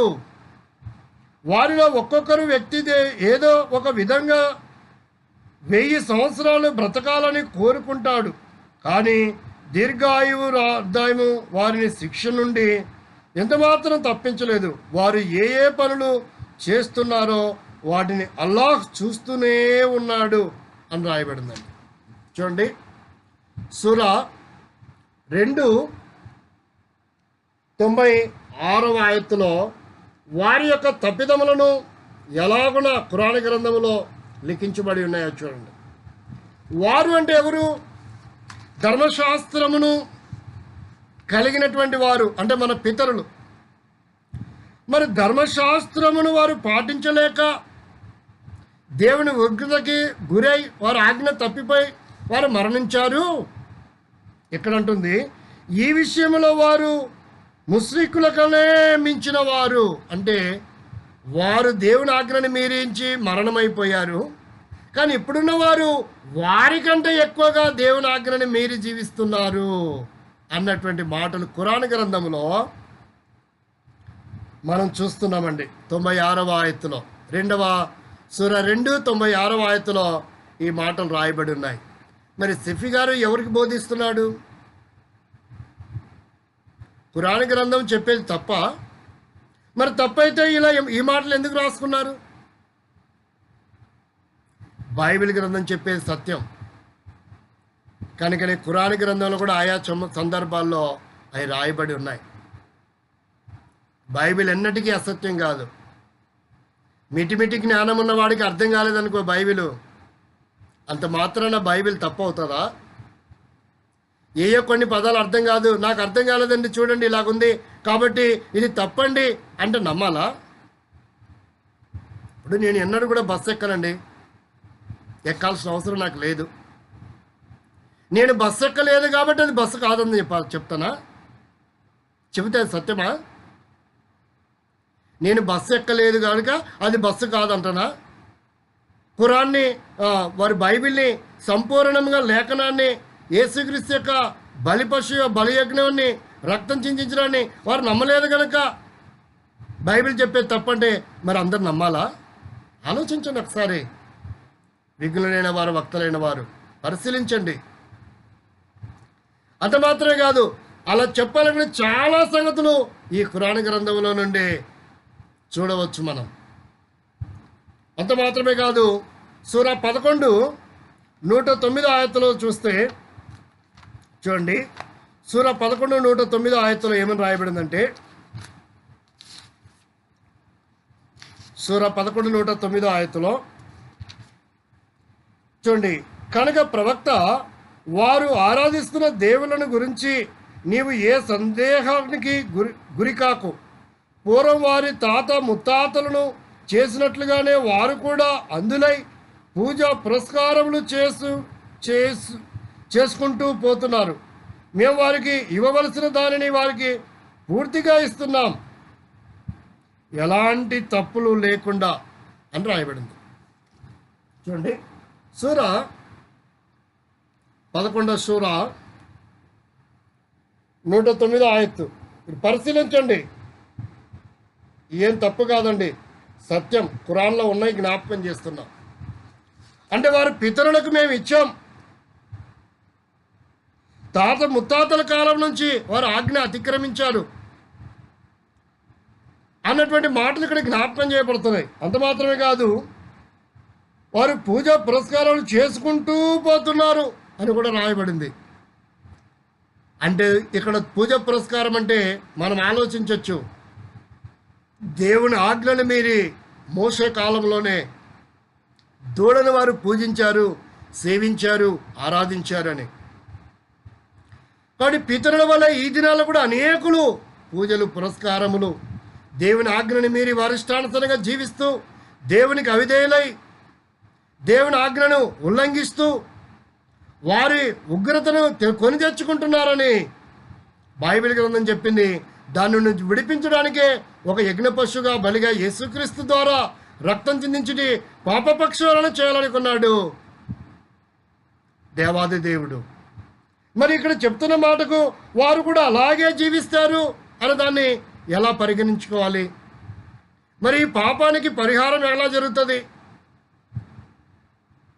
ఒకసారి క్రైస్తవులు ఆలోచించాలి. ఇస్లామీ వారి విఘ్నతకి ఈ విషయాన్ని విడిచిపెడుతున్నాను. మరి దీని సారాంశం ఏంటి? సూరా 11:109 ఆయతులు రాయబడినటువంటి సారాంశము జ్ఞాపకం చేయాలి. ఇంత మాత్రమే కాదు, ఉదాహరణకు తౌరత్ అనేది దేవుడు మోసేకి ఇచ్చాడు. మరి మోసేకి ఇస్తే మోసే నాడు ఆ ప్రజలు ఆ జీవితం ముగించుకొని వెళ్ళిపోయారు. మరి దానికి ఈనాడు ప్రజలు, ఈనాడు పుడుతున్నవారు, పుట్టబోయేవారు ఎలాగున బాధ్యులవుతారు? ఆలోచించాలి. అంటే అది తరతరాలు వర్తించేదిగా ఉంది. ఇప్పుడు భారతదేశంలో ఒక రాజ్యాంగం ఉందండి. రాజ్యాంగం రచించిన నాడు రచించిన ఆయన లేడు. ఆనాటి ప్రజలు చాలామంది శరీరాన్ని ముగించుకొని వెళ్ళిపోయారు. మరి ఉన్నవారికి వర్తిస్తుంది, రానున్న దినాల్లో పుట్టబోయే వారికి కూడా వర్తిస్తుంది కదా. రాజ్యాంగం వర్తించడం లేదా? మరి భారతదేశం రాజ్యాంగమే రచించిన నాటి ఉన్నటువంటి వ్యక్తులు లేనప్పుడు ఆనాడు వర్తించింది, తర్వాత మన కాలంలో వర్తిస్తుంది, ఇంకా అనేక సంవత్సరాలు పుట్టబోయే వారికి కూడా అదే రాజ్యాంగం వర్తిస్తున్నప్పుడు మరి ఇది ఎందుకు వర్తించదో ఒక్కసారి ఇస్లామీ విఘ్నులకు వక్తలకే నేను విడిచిపెడుతున్నాను. వారు పరీక్షించుకోవాలి, సరి చేసుకోవాలి, వారు గ్రహించాలి సత్యాన్ని. కాబట్టి ప్రేమైనటువంటి వారలారా, ఈ మాటలు వింటున్న నీవు ధన్యుడో ధన్యురాలో. మోసపోకండి. అసత్యాన్ని సత్యంగా విశ్వసించాల్సినటువంటి అవసరత ఎవరి ప్రమేయం లేదండి. సత్యాన్ని పరిశీలించి పరిశోధించి విపులముగా గ్రహించడము మంచిదండి. దాన్ని వెంబడించడం, అలాంటి సత్యాన్ని వెంబడించడం మంచిది అవుతుంది. అంత మాత్రమే కాదు, మనం కనుక గమనించగలిగితే ఆదాము చేసినటువంటి తప్పిదము పాపమైతే మరి ఈనాటి ప్రజలకి పుట్టబోయే వారికి ఎలా వర్తిస్తుంది అని సెఫీ గారి బోధన విధానంలో ఆ వీడియోలో తర్వాత భాగాల్లో ఉంది. అయితే ఒక ఉదాహరణ, చిన్నది మాట మీ గమనాన్ని నేను తీసుకొస్తాను. మరి తండ్రి తప్పిదం చేశాడు, వ్యభిచరించాడు, ఎయిడ్స్ సంపాదించుకున్నాడు వివాహం కాకమునిపే. మరి అతనికి వివాహం అయింది, భార్య కూడా ఎలాంటి తప్పిదం తెలియదు. మరి అతనితో కాపురం చేసినప్పుడు అతనిలో ఉన్న ఎయిడ్స్ రోగము భార్యకు కూడా వస్తుంది. అలాగన వారు ఇరువురికి సడన్గా అదే సందర్భంలో కూతురు లేక కుమారుడు కనుక జన్మిస్తే ఆ కుమారునికి కూతురు కూడా వస్తుంది ఎయిడ్స్. మీరు ఆలోచించాలి, విఘ్నులైన వారు, వక్తలైన వారు. మరి ఆ కుమారుడికి మాటలు వచ్చినాయి, 5-6 సంవత్సరాలు వచ్చినాయి, పరీక్షలు చేస్తే ఇతనికి ఎయిడ్స్ ఉందని నిర్ధారణ చేయబడింది. మీరు ఇప్పుడు ఆ కుమారుడు తండ్రి నేను ఎక్కడ పోయి పాపం చేశాను, నాకెందుకు ఎయిడ్స్ వచ్చింది అని అడిగితే తండ్రి ఏం చెప్తాడు? పాపం చేసే ఉంటావు లేరా, అందుకే వచ్చింది అంటాడా? ఆలోచించాలి. అంటే అది రక్తములో ఉంది ఆ వైరస్. ఆ రోగాన్ని కలిగించే వైరస్ తండ్రి రక్తంలో ఉంది. కాపురం చేసిన కారణం చేత భార్య రక్తంలోకి వచ్చింది. వారి ఇరువురు కలిసి జీవించిన కారణం చేత వారికి పుట్టిన కుమారుడు కనుక వారిలో నుండి వచ్చినటువంటి రక్తాన్ని పంచుకొని పుట్టాడు కనుక ఆ రక్తములో ఉన్నటువంటి ఆ బ్యాక్టీరియా, ఎయిడ్స్ వ్యాధిని కలిగించే బ్యాక్టీరియా ఈ పసిబిడ్డ అయినటువంటి కుమారుడు కూడా వచ్చింది. ఈ విషయం కూడా తెలుసుకోలేకపోతున్నారా ఇస్లామీ వక్తలు, విఘ్నులైన వారు? ఆలోచించాలి. మరి ఈ దినాల్లో తండ్రికి ఉంటే షుగరు, తాత ముత్తాతలకు ఉంటే షుగర్ వస్తుందంటున్నారు. తాత ముత్తాతలకి ఆస్మా ఉందా ఎవరికైనా అంటున్నారు. అది నీకు వచ్చిందంటున్నారు. మరి ఎలా వీలవుతుంది అని ఆలోచిస్తే వారిలో ఉన్న రక్తం, వారిలో ఉన్న జీన్స్ పుట్టబోయే పిల్లలకి అవే జీన్స్ కొన్ని వస్తున్నాయి. అవి కాకుండా తల్లివి తండ్రిలో ఉన్న జీన్స్ కాకుండా సృష్టికర్త అయినటువంటి దేవాది దేవుడు క్రొత్త జీన్స్ కూడా కొన్ని వారిలో కల్పించి 100% జీన్స్తో మరలా ఒక క్రొత్త వ్యక్తిని పుట్టిస్తున్నాడు. సైన్స్ చెప్తుంది తల్లి తండ్రివి కలిసి ఒక 30 లేక 60% పుట్టబోయే బిడ్డకు వస్తే క్రొత్తవి దేవుడు మరలా జీన్స్ ఇచ్చి 100%లో ఒక వ్యక్తిని పుట్టిస్తున్నాడు అని సైన్స్ ద్వారా మనకు నిర్ధారణ చేయబడుతుంది. మరి ఒక వ్యాధి తండ్రిలో నుంచి తల్లిలో నుండి పిల్లలకి వస్తుంటే, ఒక వ్యాధి తాత ముత్తాతల్లో నుంచి వస్తుంటే, పాపిష్టి చేష్టలనే నైజము ఆదాములో ఉన్నటువంటి ఆజ్ఞ అతిక్రమించేటువంటి స్వభావము, దేవునికి విరోధమైన స్వభావము, దేవుని ఆజ్ఞను ధిక్కరించిన స్వభావము ఈ దినాల్లో రక్తం ద్వారా నైజములో నుండి మానవుడికి రావడం లేదని ఎలా చెప్తావు? ఒకసారి ఆలోచించాలి. కనుకనే ప్రేమైనటువంటి సహోదరి సహోదరులారా, గమనించాల్సిన విషయం ఏంటంటే, కనుక బైబిల్ చెప్తున్న మాట సత్యం.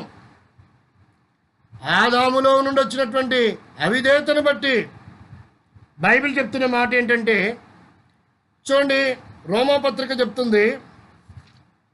రోమాపత్రిక 5వ అధ్యాయం కనుక చూస్తే, బైబిల్ అన్నది కూడా అబద్ధం చెప్పదండి. బైబిల్ అన్నది కూడా కల్పనాత కథలు చెప్పదండి. బైబిల్ అన్నది కూడా అది ఇతిహాసం కాదండి. మానవుడు కల్పించి రాసిన పద్ధతి కాదు. దేవుడి ప్రేరేపణ చేత, పరిశుద్ధాత్మ ప్రేరేపణ చేత ఆయా కాలాలలో ఆయా వృత్తులకి ఆయా స్థలాలకి చెందిన వ్యక్తులు దాదాపుగా 16 సంవత్సరాలు రాశారు. ఒక్కడు రాసింది కాదు. దేవుడు చెప్పుతూ ఉండగా విని రాసినటువంటి మాటలే సత్యవేద గ్రంథం బైబిల్. కనుక ఇక్కడ జ్ఞాపకం చేస్తున్న మాట ఏంటంటే, రోమాపత్రిక 5వ అధ్యాయంలో 12వ వచనం, ఇట్లుండగా ఒక మనుషుని ద్వారా అంటే ఆదామని అర్థం, పాపము ద్వారా మరణము లోకములు ఎలాగనో ప్రవేశించునో అలాగనే మనుషులందరూ పాపం చేసినందున మరణము అందరికీ సంప్రాప్తమాయను. పుట్టినట్లు చూస్తే అందరి ద్వారా వ్యాపించడం రాయబడింది. ఆదాము నుండి ద్వారా కాదు, ఆదామును మొదలుకొని జన్మిస్తున్న ప్రతి తరము అందరి ద్వారా తరతరాలకు అది వ్యాపిస్తుంది అన్నటువంటి సత్యము సత్యవేద గ్రంథం బైబిల్లో ఈ మాటలు రాయబడి ఉన్నాయి. కనుకనే ఇంకా ఏమని జ్ఞాపకం చేస్తుందంటే, ఇచ్చే విషయము ఇలాగనే ప్రతి వ్యక్తి పాపిగానే ఉండి పాపిగానే చనిపోవాలా అని ప్రశ్నిస్తే, దేవుడు దానికి ఒక ప్రణాళిక వేస్తాడు. ఆయనే దేవాది దేవుడే శరీరాన్ని ధరించి రక్త మాంసములతో, యేసుక్రీస్తు ఏదో మరియ కుమారుడు కాదు. చాలామంది అది అపోహ ఉంది. యోహాను సువార్త 1:14 కనుక చూస్తే, ఆ దేవుడే రక్త మాంసములు కలిగి ఉండాలి కనుక శరీరాన్ని రక్తాన్ని కలిగి శరీరధారిగా యేసుక్రీస్తున్న నామం ద్వారా భూమి మీద మనకు కనబడుతూ వచ్చాడు. దేవుడు ఉన్నట్టుగానే వస్తాం మనము అని చూడగలమా? నమ్మగలమా? కనుక రక్తాన్ని శరీరాన్ని కలిగి శరీరం రక్తమును కలిగి రక్తమాంసం ద్వారా ఆ దేవుడే యేసుక్రీస్తుల నామము కలిగి భూమి మీద ప్రతి వ్యక్తికి ఒక నామం ఉంది కనుక భూమి మీద ఉన్న వ్యక్తికి అలాగున ఆ నామాన్ని కలిగి ఆయన ఈ లోకానికి వచ్చాడు. నాకు తెలిసి ఖురాన్లో ఈసా అంటే పరిపూర్ణమైనటువంటి అర్థం లేదు. బైబిల్ ఉన్న ప్రతి నామానికి ఒక అర్థం ఉంది. యెహోవా అన్న అర్థం ఉంది, యేసు అన్న అర్థం ఉంది, క్రీస్తు అన్న అర్థం ఉంది. కాబట్టి యేసు అంటే రక్షకుడు, తన ప్రజలు వారి పాపం నుండి ఆయనే రక్షించును గనక యేసు. మరి ఖురాన్లో ఉన్నటువంటి ఈసా నేను అనుకుంటాను, నా అభిప్రాయము బైబిల్ ఉన్న యేసు లాంటి వాడు కాదని నా అభిప్రాయం చెప్తా ఉన్నా. ఎందుకంటే ఈసాకు మరి అర్థం లేదు అక్కడ. బైబిల్లోని యేసుకి రక్షకుడు అని అర్థం ఇస్తూ ఉంది. కనుక మనం గమనించాల్సిన విషయం ఏంటంటే ఈ నామాన్ని ధరించి ఆయన వచ్చాడు. అందుకనే 19వ వచనంలో రోమపత్రిక 5వ అధ్యాయం 19వ వచనంలో రాయబడింది, ఎలాగనగా ఒక మనిషిని అవిధేయత వలన, అంటే ఆదాము అవిధేయత వలన అనేకులు పాపులుగా ఎలాగో చేయబడినో అలాగే, అంటే ఒకరి విధేయత వలన, అనగా యేసుక్రీస్తు యొక్క విధేయత వలన అనేకులు నీతిమంతులుగా చేయబడతారు. ఇది వాక్యం యొక్క సత్యము, వాక్యం యొక్క సారాంశము. యేసుక్రీస్తు శరీరధారిగా లేకపోతే, ఈ లోకానికి రాకపోతే ఏ మనిషికి పాపక్షమాపణ జరిగి ఉండేది కాదు. ఏ మనిషి కూడా నీతిమంతుడు కానేరుడు. కాబట్టి పాత నిబంధన గ్రంథంలో ఉన్నటువంటి నీతిమంతుల జాబితా వేరు, క్రొత్త నిబంధన గ్రంథంలో ఉన్న నీతిమంతుల జాబితా వేరు. అది ఇది రెండు ఒకటే కాదు. మనుషులందరూ ఒకటే కాదు. మరి అలా అనుకుంటే సెఫీ గారు చెప్తున్న పద్ధతిలోనే మనం చూస్తే ఆ నీతిమంతుడు ఇక్కడ కూడా నీతిమంతుడు అని చెప్తున్న మాట మనం ఆలోచన చేస్తే, మరి సెఫీ గారు మరి సహోదరు సెక్రటరీ గారైన సిరాజ్ రెహమాన్ గారు ఇద్దరు ఒకటేనా? ఆలోచించాలి వక్తలు విఘ్నులైన వారు. మరి అక్కడ నీతిమంతుడు ఇక్కడ నీతిమంతుడు ఒకటే అని అనుకున్నట్లయితే ఒకసారి ఆలోచన చేయండి. మరి ఇస్లాము వేరు క్రైస్తవులు వేరు అని ఎందుకంటున్నారు? ఒకటే అనుకోవచ్చు కదా. మరి అలా అనుకున్నప్పుడు మహమ్మద్ సల్లల్లాహు సలాం గారి కంటే ముందు 600 సంవత్సరాలు క్రితమే యేసుక్రీస్తు శరీరధారిగా ఉన్నాడు. తను పరిచయం చేశాడు. తన జీవితం ముగించుకొని ఆరోహణమైపోయిన సాక్షులు కూడా ఉన్నారు. ఆ తర్వాత 600 సంవత్సరాల తర్వాత మహమ్మద్ సల్లల్లాహు సలాం గారు పుట్టారు. మరి ఆయన ద్వారా చెప్పబడినటువంటి రాయబడినటువంటి ఖురాన్ గ్రంథమే సత్యం అనుకున్నప్పుడు ఆయన కంటే 600 సంవత్సరాలు పూర్వమే ఉన్నటువంటి మరి బైబిల్ గ్రంథము రెండు ఒకటని ఎందుకు అనుకోకూడదు? కనుకనే పాత నిబంధన గ్రంథంలో ఉన్నటువంటి ఏబేలు నీతిమంతుడు వేరు, క్రొత్త నిబంధన గ్రంథంలో ఉన్నటువంటి నీతిమంతులు వేరు. చూస్తారా, దానికి ఒక ఉదాహరణ ఉంది. ఇదే రోమపత్రిక 6వ అధ్యాయంలో రాయబడిన మాట ఏమంటే 15-16 వచనాలు, అట్లయినలా కృపణకే కానీ ధర్మశాస్త్రమునకు లోనగు వారము కామని పాపం చేయుదుమా? అదెన్నటికీ కూడదు. లోబడుటకు దేనికి మిమ్మును మీరు దాసులుగా అప్పగించుకుందరో అది చావు నిమిత్తమే గాక పాపమునకే కానీ నీతి నిమిత్తముగా విధేయతకే కానీ దేవునికి మీరు లోబడుదురో, దేనికి మీరు లోబడుదురో దానికే దాసులగుదురు అని రాయబడింది. కనుక ఇక్కడ మనం గమనించాల్సిన విషయం ఏంటంటే ఉచితముగానే నీతిమంతులను రాయబడిందండి. దానికి ఏ మూల్యము చెల్లించని అవసరము లేదు, ఏ మూల్యము చెల్లించని అవసరం లేదని జ్ఞాపకము చేస్తుంది. ఇదే రోమపత్రిక 3వ అధ్యాయంలో చూస్తే 22, 23, 24 వచనాల్లో అది యేసుక్రీస్తునందు విశ్వాసం మూలమైనది నమ్మున వారందరికీ కలుగు దేవుని నీతి ఏంది, ఏ భేదము లేదు, అందరూ పాపం చేసి దేవుడు అనుగ్రహించి మహిమను పొందలేకపోతున్నారు. కాబట్టి నమ్మువారు ఆయన కృపచేతనే యేసుక్రీస్తు నందలి 24 విమోచనము ద్వారా ఉచితముగా నీతిమంతులుగా తీర్చబడదరు. కాబట్టి కొత్త నిబంధన గ్రంథం 3వ అధ్యాయము రోమపత్రిక 11వ ప్రకారంగా చూస్తే నీతిమంతుడు లేడు, ఒక్కడునూ లేడు, ఎక్కడనూ లేడు. ధర్మశాస్త్ర కాలములో ధర్మశాస్త్రాన్ని పాటించేవాడు నీతిమంతుడు. క్రొత్త నిబంధన కాలములో అంటే యేసుక్రీస్తు కాలములో యేసుక్రీస్తు నామమును విశ్వసించి, ఆయన మరణ పునరుద్ధానమును విశ్వసించి, ఆయన చిందించిన రక్తము ద్వారా విమోచన అని అంగీకరిస్తాడో వాడు నీతిమంతుడు అవుతాడు ఉచితముగానే అని చెప్పేదే క్రొత్త నిబంధన గ్రంథం. పాత నిబంధన గ్రంథం ధర్మశాస్త్రాన్ని పాటిస్తే నీతిమంతుడు అవుతాడు. క్రొత్త నిబంధన గ్రంథం యేసుక్రీస్తు యొక్క జనన మరణ పునరుద్ధానములను రక్తమును అర్జించి విశ్వసించి నమ్మినవాడు ఉచితంగా నీతిమంతుడు అవుతాడని సత్యవేద గ్రంథం బైబిల్ బహు స్పష్టముగా చున్నముగా విశదీకరిస్తూ ఉంది. ఇకపోతే ఇంకా ఈ విషయాల సత్యము సంపూర్ణంగా గ్రహించాలంటే అనేకమైన విషయాలు ఉన్నాయి.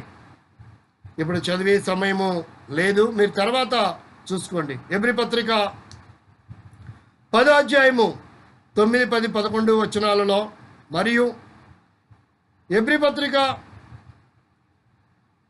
1వ వచనం 3వ వచనములో ధర్మశాస్త్రం చేయలేంది యేసుక్రీస్తు రక్తం ద్వారా విమోచించబడుతూ వచ్చామని హెబ్రీ పత్రిక 10వ అధ్యాయంలో రాయబడినటువంటి మాటలు. ఇది మాత్రమే కాదు, హెబ్రీ పత్రిక 9వ అధ్యాయం 12వ వచనములో కూడా మీరు చూడవచ్చును, మేకల యొక్క ఎడ్ల యొక్క పొట్టేల యొక్క రక్తం వలన పాప క్షమాపణ లేదు. కాబట్టి పాత నిబంధనలో పొట్టేళ్ళు అర్పించారు అంటే కుమారుడికి బదులుగా. కుమారునే బలి ఇవ్వాలి అక్కడ, కానీ కుమారుని బదులుగా పొట్టేళ్ళు ఇచ్చారు. కాబట్టి ఇక్కడ కొత్త నిబంధన గ్రంథంలో ఏంటంటే కుమారుడు అంటే యేసుక్రీస్తు కుమారుడిగా ఈ లోకానికి వచ్చాడు కనుక. ఎట్లా కుమారుడు అంటావా? యెషయా గ్రంథం 9వ అధ్యాయం 6వ వచనం ప్రకారంగా ఏలైనక మనకు శిశువు పుట్టెను కుమారుడు. మనకు అంటే యావత్ మానవాళికి కుమారుడు, ఒకరి కుమారుడు కాదు ఇక్కడ. కాబట్టి కుమారుడు ద్వారా మనకు పాపక్షమాపణ, ఆయన యజ్ఞపశుగా బలిగా చేయబడుతూ వచ్చాడు. మన పితలు ధర్మశాస్త్ర కాలంలో ఏటేటా బలులు ఇచ్చారు, కానీ వారు ఇంకా పాపపు భూయిష్టంలోనికి వెళ్ళిపోతూ వచ్చారు. అలాగన ఏటేటా బలి అర్పించడం వలన. కానీ ఒక్కసారే యేసుక్రీస్తు యజ్ఞపశుగా బలిగా చేయబడి ఇక మరి ఎన్నడూనూ రక్తం చిందించవలసిన అవసరం లేకుండా, ఎన్నడూనూ బలి చేయవలసిన అవసరం లేకుండా ఒక్కసారి ఆయన దేహము ద్వారా బలి చేయబడుతూ వచ్చాడని లేఖనం సారాంశము చూస్తున్నాం. అలాగే 10వ అధ్యాయం 4వ వచనం హెబ్రీ పత్రిక 10వ అధ్యాయం 10వ వచనంలో కూడా మనం చూడొచ్చు. 9వ అధ్యాయం 26వ వచనం 28వ వచనంలో కూడా మనం చూడవచ్చు. చివరిగా చూడండి, ఆ మాటలు మనకు అవసరమే. హెబ్రీ పత్రిక 13వ అధ్యాయంలో చూస్తే ఏమని రాయబడిందో ఆ మాటలు మనం చదువుతాం. హెబ్రీ పత్రిక 13వ అధ్యాయము, మీ దగ్గర సత్యవేద గ్రంథం బైబిల్ ఉంటే ఈ మాటలు మీరు చూసి 10వ వచనంలో మనకొక బలిపీఠం ఉన్నది, దాని సంబంధమైన హెబ్రీ పత్రిక 13:10 దాని సంబంధమైన వాటిని తినుటకు గుడారంలో సేవ చేయ వారందరికీ లేదు.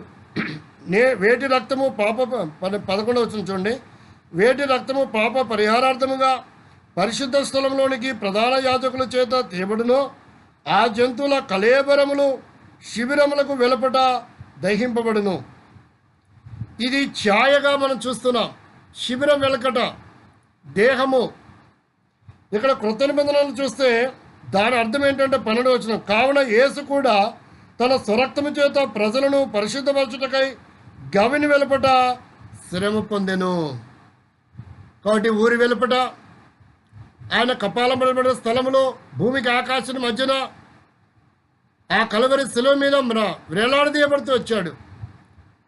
మండుటెండలో తన దేహము కాల్చబడుతూ వచ్చింది, రక్తము చిందిస్తూ వచ్చాడు.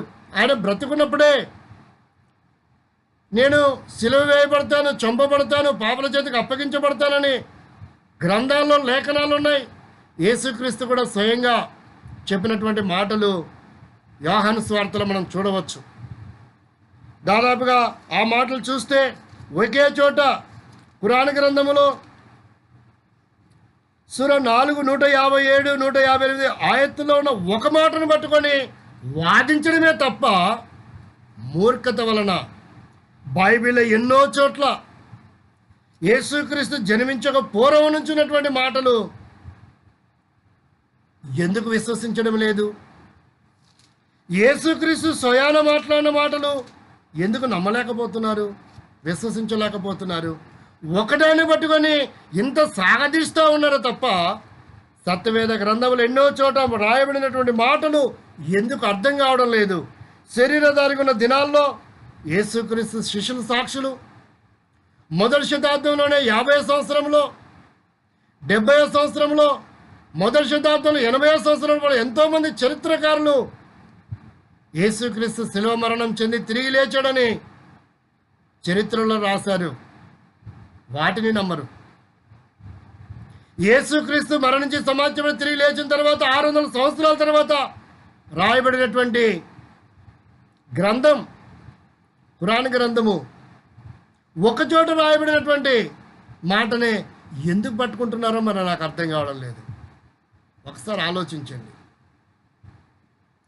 చూడండి, శరీరధారికుల దినాల్లో యేసుక్రీస్తు చెప్తున్న మాటలు యోహాను సువార్త 3వ అధ్యాయము 14వ వచనంలో, అరణ్యంలో మోషే సర్పమును ఎలాగెత్తునో అలాగే విశ్వసించు ప్రతివాడును నశింపక ఆయన ద్వారా యేసుక్రీస్తు ద్వారా నిత్యజీవం పొందినట్లు మనుష్య కుమారుడు ఎత్తబడెను. మనుష్య కుమారుడు అంటే యేసుక్రీస్తు.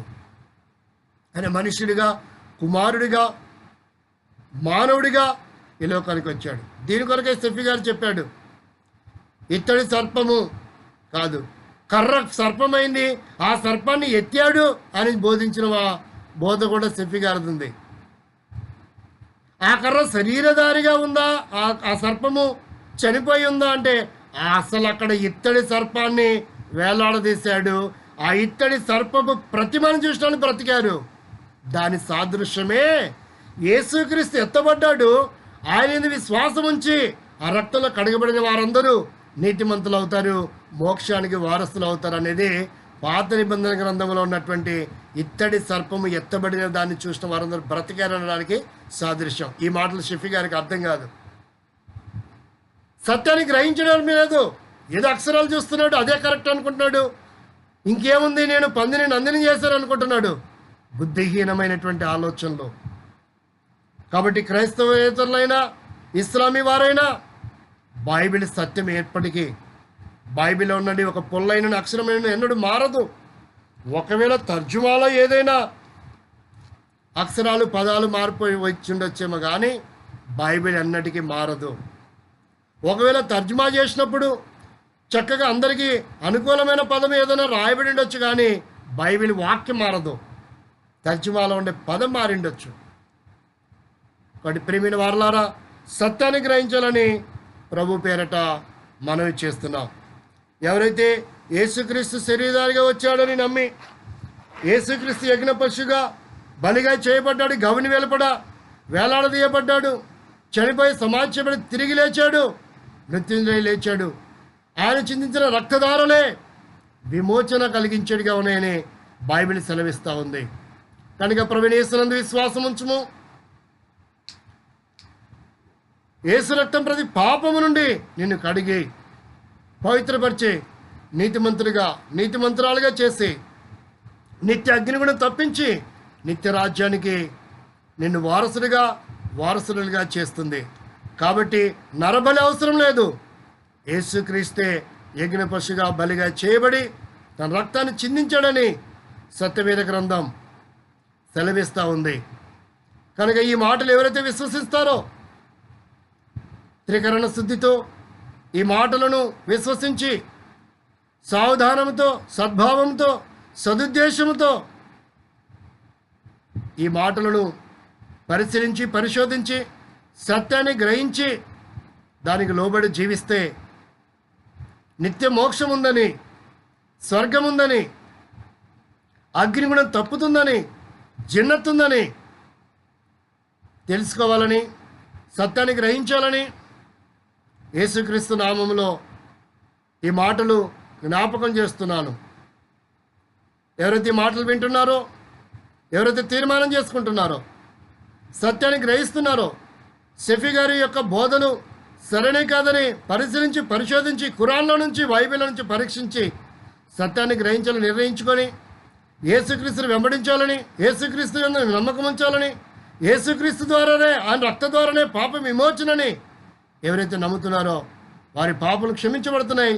నీతిమంతులు నిందారహితులై నిత్య అగ్నిని తప్పించుకొని నిత్య మోక్షానికి, జన్నతికి, పరలోకానికి వారసులు అవుతారని ప్రభు పేరట మనం చేస్తున్నాం. అలాంటి ఆలోచన నువ్వు కూడా కలిగి ఉంటే సూక్ష్మ మోక్షం యేసు రక్తంలో ప్రతి పాపం నుండి కడిగి నిన్ను పవిత్రపరిచేదిగా ఉంది. నిన్ను యుగ యుగాలు నీతిమంతులు నిత్య జీవుని కలిగించేదిగా ఉంది. ఈ మాటలు విని నిత్యగ్ని తప్పించుకొని నిత్య రాజ్యానికి వారసులు కావాలని ప్రభుపేట మనవి చేస్తున్నాం. మీ కొరకు ప్రార్థన చేస్తున్నాం. ప్రేమగల తండ్రి, ఈ మాటలు ఎవరైతే విన్నారో, ఎవరైతే యేసు రక్తం ద్వారా వారి పాపం కడగబడి విశ్వసిస్తున్నారో, నమ్ముతున్నారో, వారి ప్రతి పాపం కడిగి పవిత్రపరచండి. మరి ఇస్లామీ సహోదరులు కూడా వారి సత్యాన్ని గ్రహించేటట్లు మీ ఉగ్రత నుంచి తప్పించబడి అగ్నిగుణం తప్పించుకొని వారు కూడా జన్నతికి, స్వర్గానికి, పరలోకానికి వారసులు కావాలని ప్రభా మరి మాటల ద్వారా తెలియపరుస్తూ వచ్చాం. మీరు వారిని ఆకర్షించండి, సత్యం గ్రహించేటట్టు సహాయం చేయండి. ఎవరైతే అపోహలు ఉన్నారో, దుర్బోధనలు విని వాటిని వెంబడిస్తున్నారో, వాటిలో నుండి సత్యాన్ని గ్రహించేటట్టు వారి మనోనేత్రాన్ని తెరవమని, వారి హృదయాన్ని పరిశీలించి సత్యమును గ్రహించగలిగేటట్లు సహాయపడమని వందనలు చెల్లిస్తూ ఈ మాటలు విని అనేకులు క్షేమాభివృద్ధి పొందాలని యేసుక్రీస్తు వారి నామంలో స్తుతించి ప్రార్థిస్తుంటున్నాం తండ్రి. ఆమేన్.